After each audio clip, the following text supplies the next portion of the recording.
Leçon 54, Trinité économique et Trinité immanente. On appelle Trinité immanente la Trinité telle qu'elle est en elle-même, et Trinité économique la Trinité telle qu'elle s'est révélée à nous les hommes. Nul n'a jamais vu Dieu, le Fils unique qui est tourné vers le sein du Père, lui l'a fait connaître. Il est l'image du Dieu invisible, dit saint Paul. Si Dieu est toujours plus grand que ce que je peux en penser, il n'en demeure pas moins que par l'acte de révélation, j'accède à une connaissance du mystère de la Trinité.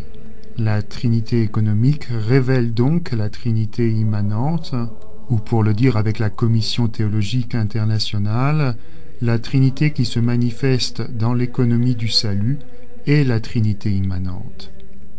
Dieu n'est pas autre en soi que ce que Jésus nous révèle sur lui. Inversement, à son tour, la Trinité éternelle et immanente est le présupposé nécessaire de la Trinité économique.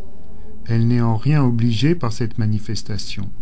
Autrement dit, Dieu est plus grand en lui-même que tel qu'il se révèle, même si tout ce qu'il révèle de lui dans l'économie du salut correspond parfaitement à ce qu'il est en lui-même.